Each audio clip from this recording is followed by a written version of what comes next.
This story is heavy, it's brutal and tragic, and a reminder that sometimes the people we trust the most are the ones that betray us in the worst way possible. Viewer discretion is advised. In the early 1960s, two high school sweethearts from South Carolina, Carol and Reggie, were inseparable. They held hands in the hallways, whispered about the future, and dreamed big. But like many young couples, life pulled them in different directions. After graduation, they split. Reggie joined the Navy, Carol got married twice, and they both failed. But it was her second marriage that left her scars that would haunt her for the rest of her life. On February 18, 1987, Carol's enraged ex-husband showed up at her front door without warning, pulled a gun, and fired 6 times, right in front of her 10-year-old daughter, Rhonda. Miraculously, Carol survived, but the damage was permanent. She lost sight in one of her eyes, lived with chronic pain, and was left unable to care for herself. Her daughter became her full-time caretaker. Over the next 8 years, Carol regained some of her independence, but just when things were looking up, she was hit with devastating news.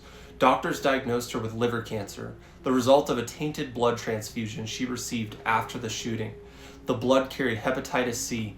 Rhonda remembers her mother returning home from the hospital, quietly sitting down and whispering, "I just can't get away from this man. He's killing me all over again." But Carol wasn't done fighting. She found work as a part-time customer service rep, a job that gave her some purpose and pride. For the first time in years, life felt normal again. Then, one ordinary day in 2000, she answered the phone at work, and it was Reggie Sumner, the boy she loved in high school. And just like that, old sparks ignited. The two quickly reconnected and went on a date. They were head over heels in love within weeks. Less than 6 months later, they got married. Carol was glowing. Rhonda described her as giddy, like a teenage girl. In 2005, Carol and Reggie moved to Jacksonville, Florida to retire. Rhonda missed her mom terribly, but was happy to see her finally living a peaceful life, until the calls stopped. Days went by with no response. Rhonda grew anxious. Her mom never went anywhere without telling her, especially considering Reggie's declining health. He had diabetes and a broken leg. Carol still needed help too. They couldn't just vanish. After 72 hours of silence, Rhonda drove the 4 hours to Jacksonville. When she got there, something felt off. Their car was missing, the front door was unlocked, and inside, their dog, who they took everywhere, was just alone.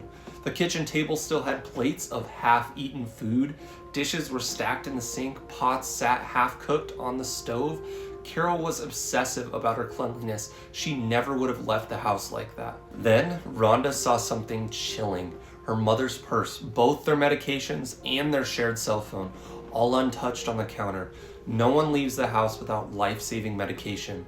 She called the police, filed a missing persons report, and the story hit the news. But days passed, and no one came forward, until a bizarre phone call changed everything.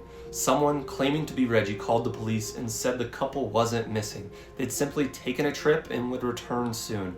But the voice sounded way too young, and when the supposed Carol got on the phone, her voice didn't match either. Rhonda confirmed it instantly. Those were not her parents. Police tracked the couple's bank records and found that their card had been used at an ATM in South Carolina. The CCTV camera footage showed a young man. A car rental trace led detectives to a motel. Inside that room, there were 3 people. A 24-year-old Tiffany Cole, her boyfriend Michael Jackson, and their friend Alan Wade. The room was filled with newly bought electronics, perfumes, clothes, and even Reggie's prize coin collection. Even the keys of the missing car were there. Tiffany eventually admitted to robbing the couple, but insisted that they were still alive. Another accomplice, Bruce Nixon, was brought in, and he cracked immediately. Tiffany used to live next door to Carol and Reggie. They treated her like family. They fed her, they helped her, and they sold her a car for basically nothing. But when she and Michael needed cash, she remembered that Carol once mentioned that she was making $99,000 from selling their home. That was all it took. A month after visiting the Sumners and being welcomed in with food and kindness, Tiffany and her group returned, this time to rob them. They tied up Carol and Reggie, who were completely helpless, and stole everything of value. But instead of just fleeing, they stuffed the couple in the trunk of their own car and drove them across state lines to a secluded spot in Georgia. There, they had already dug a grave. When they opened the trunk, the couple was drenched in sweat. The tape had slipped from their wrist, and they were clinging onto each other, crying, praying, but the killers pulled them from the car, stripped them of all their jewelry and valuables, and dumped them in the pit. Carol wrapped her arms around Reggie. She sobbed into his back and begged for their lives, but he gave up every piece of financial information that they had, but it wasn't enough. Shovelful by shovelful, they buried Carol and Reggie alive. Slowly, the couple begged, cried, and gasped. Dirt packed into their nose, throat, and mouth. They choked, suffocated, and were eventually silenced under 6 feet of earth. Medical reports confirmed they did not die instantly. They suffocated in agony. Police recovered their bodies and arrested all 4 subjects. Bruce, the one who confessed, got life in prison. Tiffany, Michael, and Alan were all sentenced to death.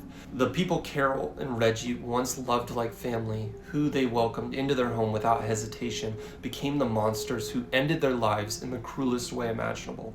Trust can be a beautiful thing until it's the reason you're gone.